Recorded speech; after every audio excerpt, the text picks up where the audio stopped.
Mysterons, written by PrestonFarlow. We rolled through the small town of Hartbrook at about 11 o'clock p.m. Boarded up storefronts and dead streetlights lined the sidewalks, while potholes covered the road. Sarah turned the music down as the three of us in the car tried to find anything that looked open. We stopped at an intersection and all turned to face each other. "I don't think we're gonna find a place to stay here," I said. "Yeah," Sarah nodded from behind the wheel. "This place looks like a ghost town." Patrick leaned in from the back seat. Come on. Maybe there's something on the other side of town. It'll take a little over 2 minutes to check." "We can check," Sarah said while pressing the accelerator. The car pushed forward, and as we neared a bend in the road, I saw a light coming from a couple of windows. Sarah also noticed and pulled into the building's parking lot. It was an old diner with an interior that looked like it hadn't been updated since the 1960s. We peered through the windows and saw nobody sitting at the tables or working behind the counter. "It's probably closed," I said, but Patrick had already begun to step out of the car. "I don't see a close sign," he said. Sarah stuck her head out the window. "Dude, where are you going?" "In. We've been driving for hours, and I'm friggin' starving," Patrick said. I muttered and got out of the car to follow him. Sarah fell in behind us as Patrick pressed on the front door. It opened without resistance, and we stepped into the dining room, becoming bathed in dull fluorescent lights. "Hello?" Patrick called out. "Anybody here?" A noise like clanging metal erupted from the back, followed by footsteps ascending upstairs. A middle-aged man emerged behind the counter, looking a little out of breath. "Oh, geez," he said, rubbing his head. "I'm sorry about that. I didn't think I'd be seeing any customers tonight." Patrick waved his hand dismissively. It's no big deal. It's pretty late." "Well, I'm sorry all the same. Are you folks looking for a bite to eat?" "If it wouldn't be too much trouble." The man shook his head. "No problem at all. Take a seat at the counter and look at the menus." We each grabbed a stool and did just that. After about a minute of looking, we all ordered burgers, and after a few more minutes, the man came out of the kitchen with 3 plates. He introduced himself as Robert while setting the food down in front of us. We all dug in as he leaned back against the wall and watched us. "So, if you don't mind my asking, what are you folks doing in Hartbrook? We don't tend to get a lot of visitors around this time of year." "Actually, it's kind of a long story," Patrick spoke in between bites of his food. Robert shrugged his shoulders. "I've got some time," he said. Sarah and I shared a knowing glance, bracing ourselves for Patrick's spiel. "Well, if you insist, we're researchers out of Balfin University. You know, about 5 hours south of here." Robert nodded. "Well, we're all physicists, right? Specifically, we all work with radiation. Like particles as they enter the atmosphere and all that. We've been doing this huge survey of everywhere in the state, and we've started to notice something funny around Hartbrook, and I'm talking like a 5-mile radius or so. We've been seeing this type of radiation that we haven't seen anywhere else." "Is it something rare?" Robert asked. That's putting it mildly. The radiation we're picking up hasn't been detected anywhere else. Not on Earth, not in space, absolutely nowhere." Robert's eyes widened in interest. "Is that so?" Patrick nodded his head. Brand spanking new. At first, we thought that the equipment was malfunctioning, but every time we recalibrated it and checked the meters, we always got the same results. It turns out that our equipment isn't built to handle this kind of radiation. So we had to build new stuff from the ground up." "So, should I be concerned about this? Do you know where the radiation is coming from?" Robert asked. Sarah spoke up at this. "There shouldn't be any need for any concern. This radiation doesn't resemble any of the more dangerous kinds of radiation, like alpha or gamma. From what we can tell, it looks like this radiation is a type of elementary particle. We've been calling them Mysterons." "That's a catchy name," Robert said. "Yeah, we thought so," Patrick said. "So, you folks are here to survey the area for these Mysterons, then?" Robert asked. This was my turn to steer the conversation. "Yes, more or less. The equipment back at Balfin can only get broad swaths of data, nothing at all precise. So we've got some new devices and wanted to do an on-the-ground survey to get a more accurate picture. We're actually hoping to find a place in the area to stay for the next couple of days." Robert stroked his chin. "Now, that's a tricky one. Everything in the area is closed down, being the off-season for tourists and all. You might be able to find something in Alton, but that's about 40 miles away." "Of course it is," Patrick said with a sigh. "We'll figure out something, I guess." "I'm sure you will. I'm still trying to wrap my head around all of this. It's kind of frightening that something like this could be happening right under my nose and I don't even notice." "Weird stuff happens all the time, man," Patrick said. "We're lucky to notice even half of it." "I suppose you're right," Robert said. And the conversation petered out from there, Robert having no interest in the nuances of particle detection. After another few minutes, we settled the check and we walked back to the car. Robert walked back into the restaurant and shut off the lights as we left. Above us, only the moon and a few stars provided light. "Well, what do you guys think we should do?" I asked. Sarah shrugged. "I've got nothing. We could try the town he was talking about, Alton or whatever." "Yeah, but that's probably gonna be another hour on the road," Patrick said. "We should at least check the radiation if we're here." "Dude, it's almost midnight," I said. Patrick was already reaching for the handheld meters in the back seat. "Well, let's at least make sure that they're calibrated, right?" He stepped back and flicked on one of them. The devices let out a loud, high-pitched whirring tone as the digital dial flashed red. Sarah and I clutched our ears before Patrick turned it off. "What sensitivity do you have that set to?" Sarah asked. "Low. It's on the lowest setting." "Maybe it's busted. Let's check out the others really quick." We tried the two other hand meters and got the same results. A piercing whistle and the dial going berserk. I fiddled with the knobs and soon got all 3 meters to relax, emitting small beeps about once every 2 seconds. They all read the same level of radiation, much higher than our estimates had been. "This place must be bathed in Mysterons," I said. Patrick looked at the two of us.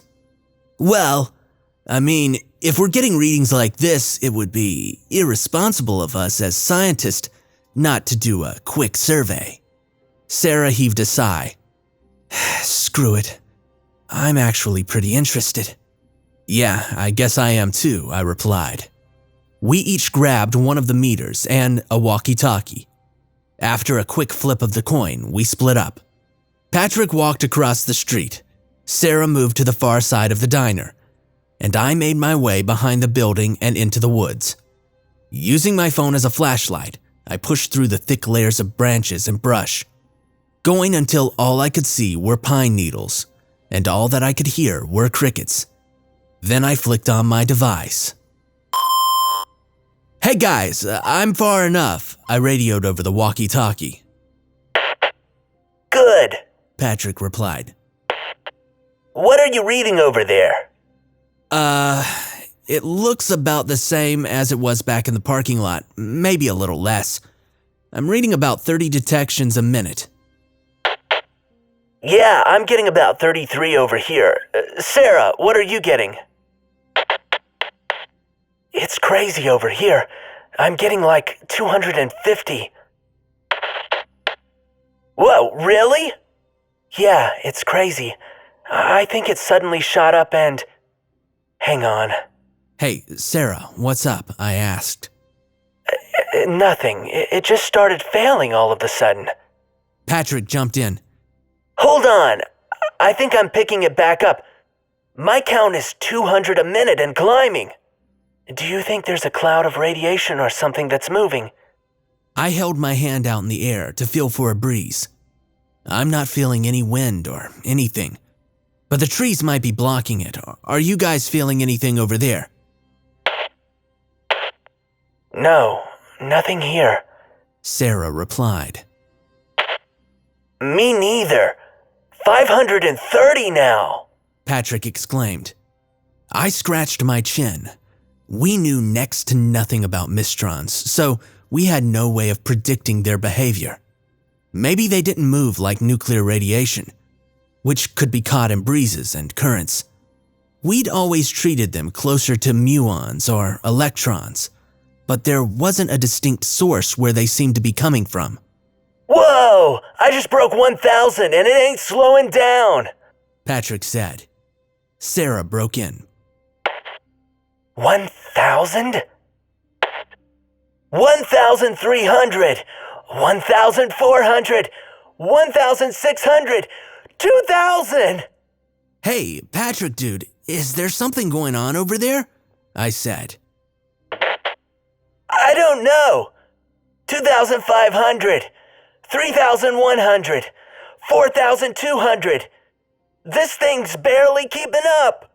Do you see anything or, feel something? I asked. I can't see. 6,000. Something weird. 10,000.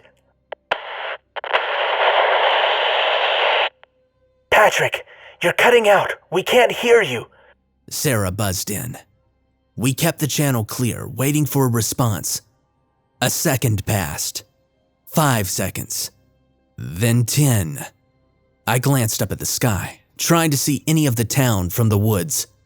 The faint outline of the diner hung in the background, but all of the details were obscured by branches and pine needles.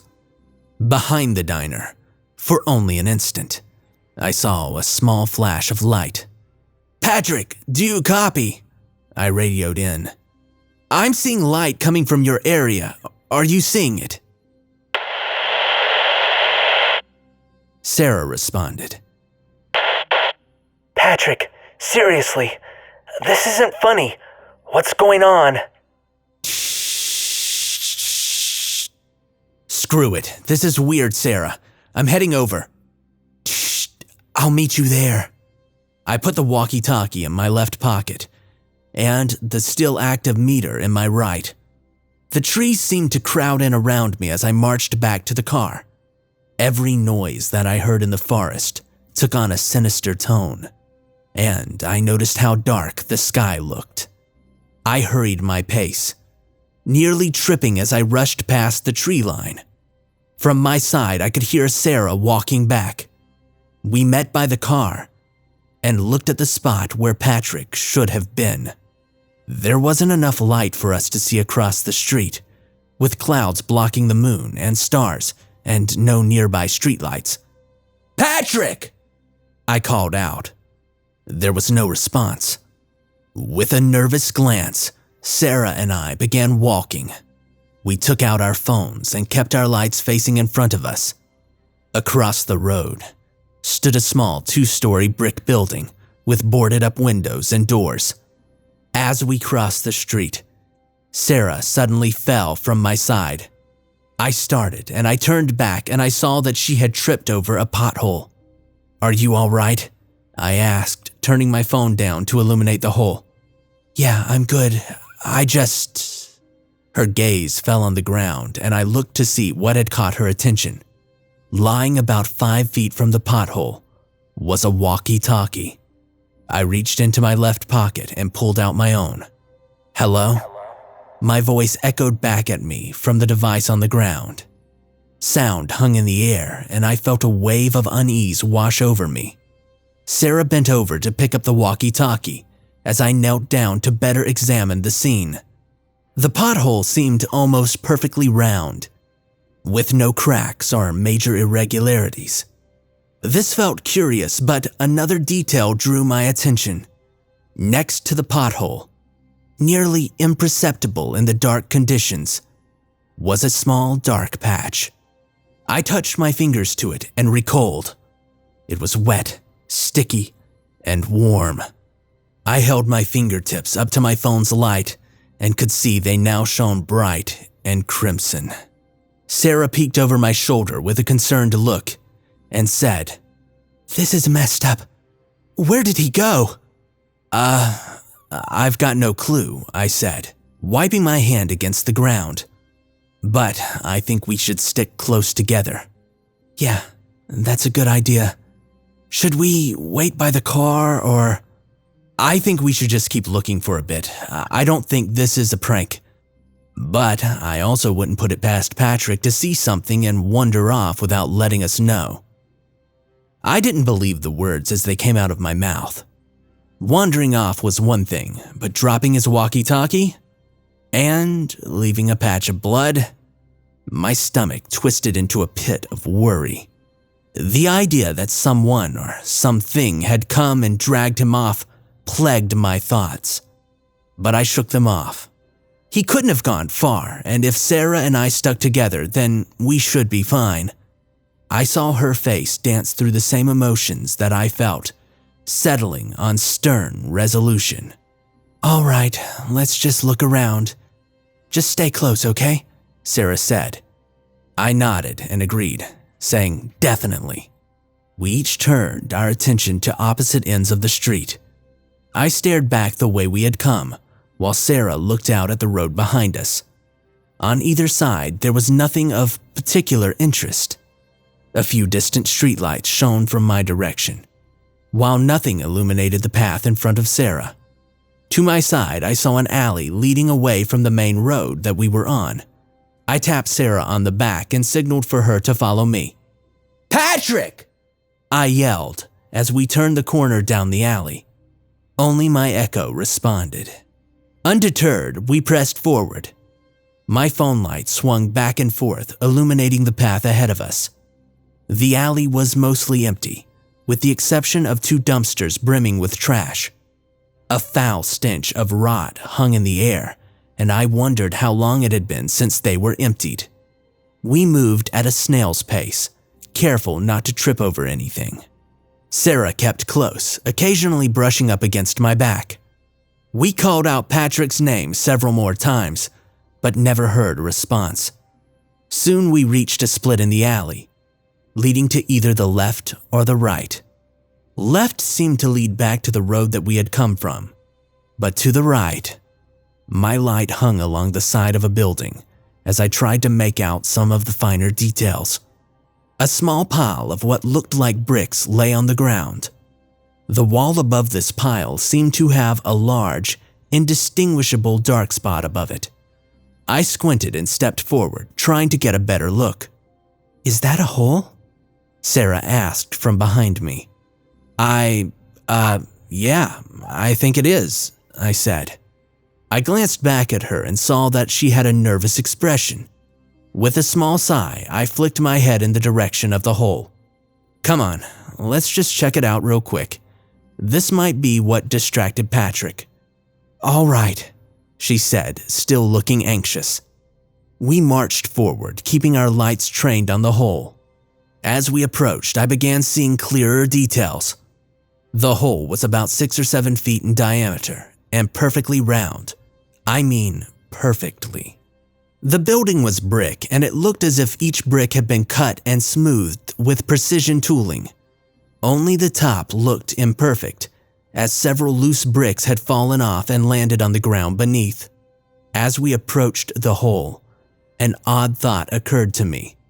The smell from the dumpsters kept getting worse the further we got away from it. After a moment, we were standing in front of the hole. Our lights poked through it, illuminating what looked like a small back room. In front of the hole lay a large wooden desk, with a perfectly spear-shaped chunk taken out of its back half. There might have been other things in the room, but I can't remember. Immediately after seeing the desk, My eyes were drawn to a horrifying mess on the floor. A body, or something that could have been described as a body at one point. It lay in what I assumed must have been a face-down position. I could see an arm, a leg, and most of the head. It had no left side, like it had been cut right down its prime meridian. Organs and viscera slothed onto the ground, festering and soaking into the wooden flooring. The few exposed bones that we could see underneath the rotting flesh all had smooth cuts made along them, just like the wall and desk. Sarah's mouth hung ajar. She leaned forward and put her hand to her mouth, trying to suppress a gag. I held no such pretensions. Lurching backwards, I raced down the alley, getting as far from the gore and smell as possible before allowing myself to vomit. Tears started trickling down my face as I continued to hack and spit every bit of bile out of my body. What was that? Sarah waved her arms to get my attention. I turned, wiping some tears out of my eyes. I don't know. I've got no clue. What is this? How? Why? I don't know, Sarah.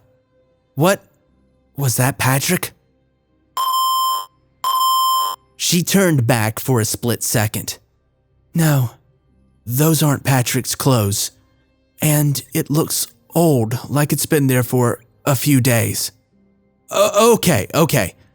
We need to call, the cops or something. How do you explain something like this? What is making that noise? Is that your meter? Sarah asked. I reached into my pocket and sure enough saw that it had begun to beep. The current reading was 75. I'm getting like a super high reading over here. Check yours. Is now really the time? Sarah said. The reading spiked when Patrick went missing. This could be important, I told her. She pulled out her own meter and turned it on. It began frantically beeping. I'm reading like 300 in this part of the alley. I glanced back at mine and saw that I had only just broken 100. It looks like it's a little higher for... No, now I'm getting like 800.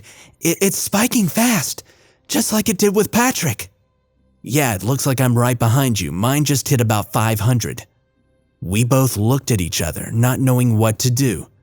Steadily, my meter rose, breaking 1,000. A sense of dread swept over us, eclipsing my disgust and horror from the body. The hairs along my arm began to stand on end as I felt a subtle change in our atmosphere. Hey, my count started to slow down. It looks like it's starting to dip. Sarah gave her meter a quizzical look. I glanced back down at mine. That's not happening for me. I'm over 2,000 now and it looks like it's speeding up. 2,200, 2,500, 3,000. Hey, Mike, I think we should get out of here, like right now, Sarah said. The meter now read 4,000. Yeah, I think we should, I told her. I shoved the meter back in my pocket and began sprinting towards Sarah. She turned and ran ahead of me. The two of us bolted down the alley, trying to get back to the main road. Behind me, I heard a small crackling noise. Against every instinct that I had, my head turned back to look. A blinding white light greeted me, completely consuming the area that we'd just been in. Not looking at my path, I tripped, landing hard against the pavement.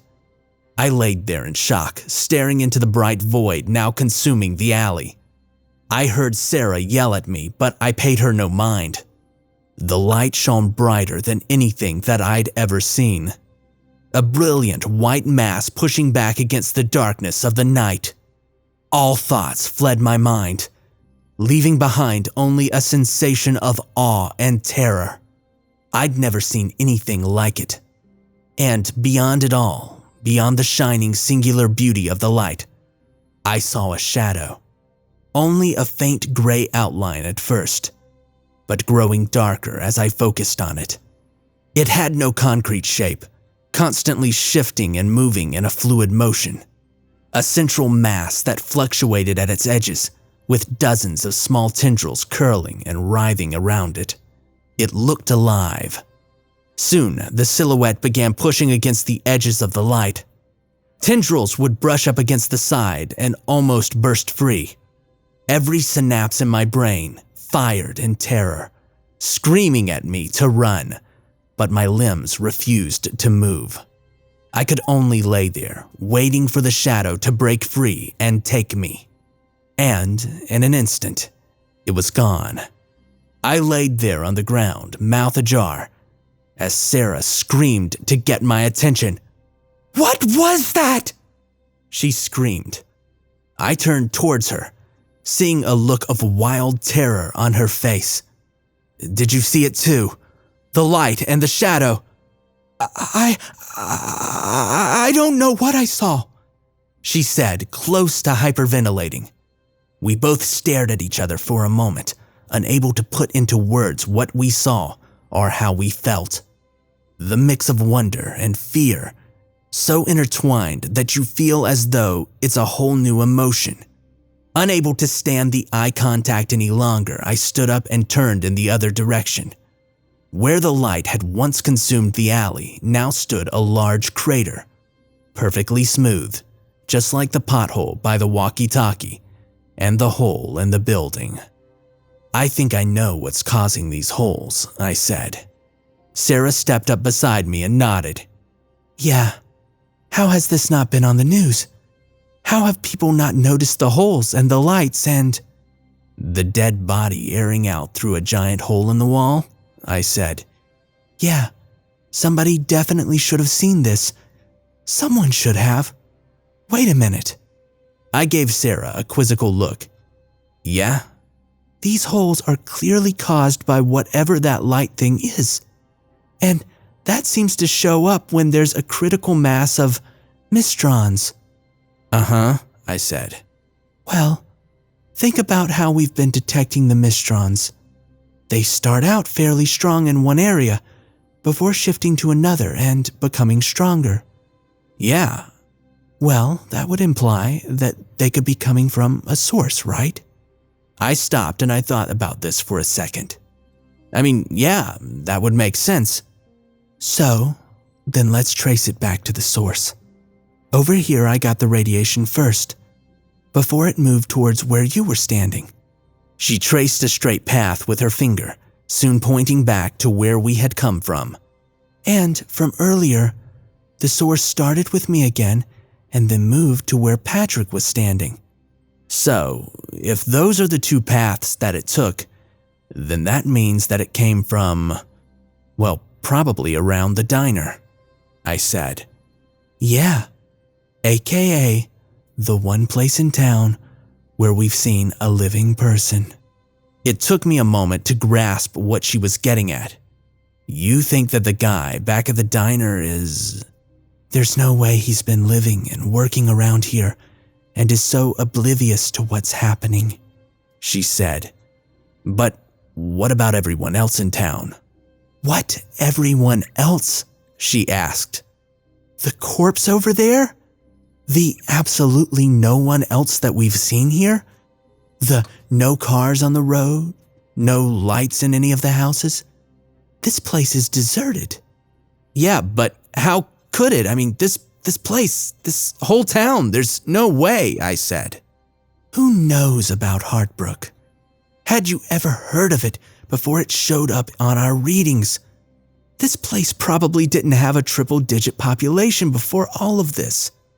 If there's a place where something weird is happening and nobody in the outside world notices it, well, this is that place," she said. I swallowed hard and tried to think of a rational response. "The cops! We need to call the cops and—" "There's no signal anywhere in this town," Sarah said, flashing her phone at me. "I tried checking some emails while we were eating, and I couldn't find any sort of signal or active Wi-Fi," she said. Okay then, what? What do you think we should do? I said. She paused for a moment. I think there's something up that we aren't seeing, and there's only one place that I think we can get answers. Either way, I'm not leaving town until we know where Patrick is, one way or another.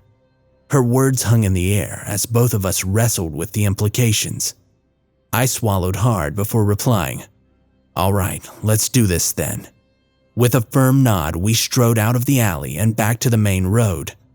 Across from us, bathed in the tiniest possible light of the moon, stood the diner.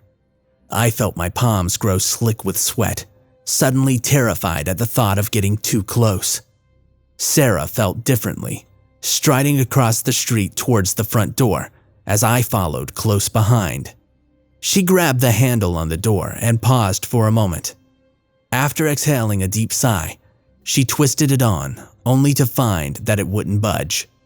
The confident facade fell from her face, and I could see a growing distress in her eyes. My eyes flickered around the parking lot, falling on a large stone to the side of our parked car. I grabbed it, assessing its size in my hands. Sarah backed away from the door as I lifted the stone above my head and brought it down on the handle. It fell from the door with a loud clang, taking the lock with it. We both cringed at the noise, but after waiting for a moment to hear anything respond, we felt confident enough to proceed. I opened the door and ushered Sarah inside. She pressed her finger to her lips, and I took extra care to watch where and how I stepped. The diner was silent and dark. I stepped around the front counter, all the while keeping the stone from the parking lot in a tight grip. Sarah moved behind me, constantly looking back to make sure that we were alone. Once we made it into the back, I started hearing a noise. My ears strained to find its location, but I soon realized it was coming from the back door in the kitchen. A quiet chugging noise, like a car engine, muffled by walls and closed doors. I moved to the back of the kitchen, stepping to one side of the door as Sarah flanked the other. She placed her hands on the knob and twisted slowly. The door opened without a sound, revealing a set of stairs leading down. The sounds of gears twisting and parts thrashing now echoed clearly from the basement. I took my first step down, careful to move slowly and to avoid any creaking. The basement was poorly lit, the only source of light coming from a far corner, blocked by a wall. I crept down the stairs, my eyes fixed on this light as Sarah followed closely behind me. Eventually, I could see past the wall and into the basement proper. Below the light source, I saw Robert, turned away from us, hunched over a small workbench and scribbling into a notebook. He seemed to be completely distracted by his work. Adjacent to him was a large, complex machine, reaching almost to the ceiling. Dials, switches, and meters adorned the side of this machine as loose wires hung around it in every direction. I squinted, trying to discern anything about what it was or how it functioned. It didn't look like any type of machinery that I'd ever seen before, clearly the results of months, possibly years of tinkering and sloppy redesigns. Sarah poked her head around the corner, taking in the side of the machine. Our mouths hung open as we looked at each other, unable to speak or know what to do. I glanced across the room and noticed a large stack of binders in a corner. Sarah noticed too, and before I could stop her, she had slipped past me and started towards the stack. I watched in suspense as she snuck across the room, while Robert continued to write away at his bench. Sarah reached the stack, grabbing some books, only to have two others fall from an adjacent stack and hit the floor with a loud thump. Robert bolted upright and turned to face the two of us. A shocked look on his face quickly gave way to pure, unfiltered rage. Ah! He bellowed from deep in his throat. Out! Out! It's not ready! Out! He reached blindly at his desk, grabbing a wrench and hurling it at Sarah. Sarah ducked low and dropped the binders. The wrench missed by inches. Without hesitation, she sprinted back to the stairs. Robert continued to roar at us, throwing every object that he could reach. His notebook, a coffee mug, a hammer. I shoved Sarah behind the wall and dove out into the open. As he struggled to find something new to throw, I cocked my arm back and sent the stone hurling towards his head. He reacted fast, leaping out of the way, letting it crash into a control panel on the machine. Several lights switched color as it let out a high-pitched whirring noise. Robert rushed to the machine in a panic, frantically flipping random switches while screaming obscenities. Sarah stepped up behind me, still in a state of shock. The two of us stood there, unsure of what to do. I suddenly realized that the meter in my back pocket had started going off like it had in the alley. Before I could grab it, I saw Robert turn to us with a deep look of hatred. "You've ruined it!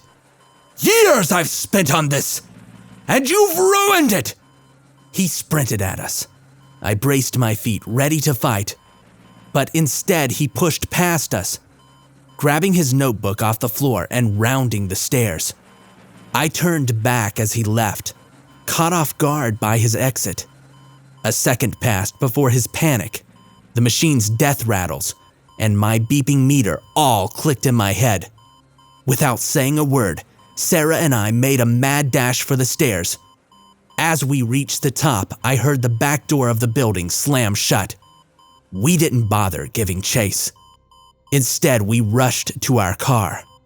The meter in my back pocket continued to beep faster and faster, no matter how far we got from the basement. As we flew out of the restaurant, I whipped open the passenger door as Sarah went for the driver's seat. She twisted the ignition and peeled out of the parking lot faster than I could catch my breath. We raced down the road that we'd come in on, not bothering to dodge the potholes this time. The meter screamed faster as we drove. I pulled it out of my pocket and saw the digital display being covered in flashing nines, unable to count any higher. Turning backwards in my seat, I looked along the road. We just passed the small downtown when I saw the first flash of light. Small and distant initially, like lightning being obscured by clouds. The second flash was larger, followed by a third, then a fourth. In rapid succession, the lights consumed the town, swallowing buildings and roads as they did. All of the flashes combined to form an impossibly large dome, now stretching outwards, racing towards us. 300 feet from us, 250 feet, 150 feet. I turned to Sarah in panic. Her eyes were locked on the road ahead. Her foot pressed hard against the pedal, and I could see her hands in a death grip on the wheel, trying to will the car to go faster. The light now consumed everything behind us, leaving no traces of the town or the surrounding woods. Only a bright, impossible void. The car struck a large pothole. My chest dug into the seatbelt as the airbag slammed into my face and hands. A blinding pain shot through my arms and torso as a loud ringing bored into my ears. I pushed up from the airbag and saw that we had come to a complete stop. Sarah was face first in her own airbag, screaming something that I couldn't hear over the ringing.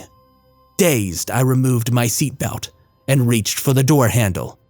Pressing all of my weight against it, I managed to push it open, falling to the ground outside.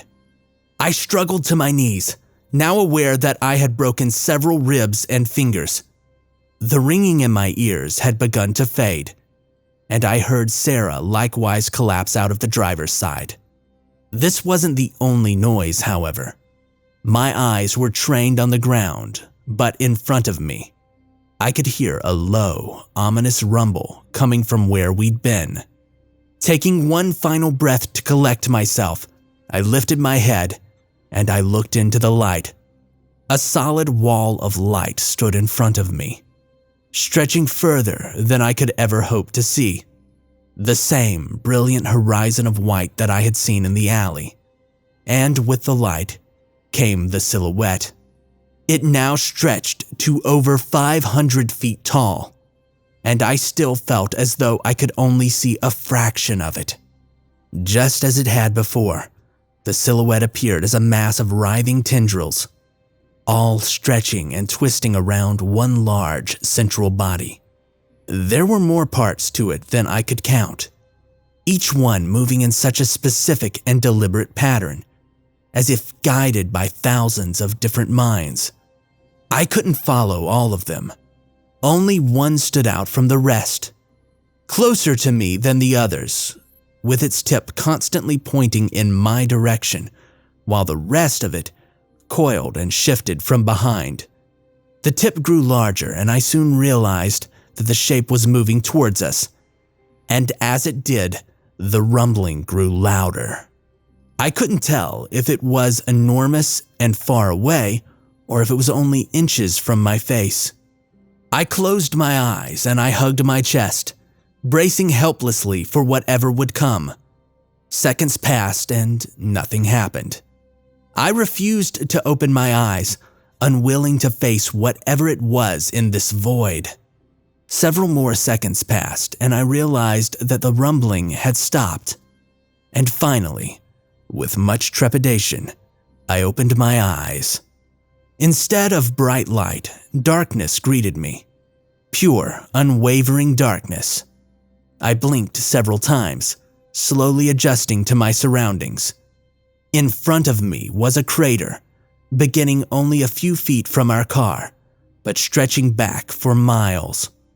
Every part of Heartbrook had been consumed, leaving only this impossibly large hole where it had once stood. Sarah stumbled over from her side of the car, and I helped steady her. We leaned against the car in silence for a good long while, trying our best to compose ourselves. After a few minutes, a thought occurred to me.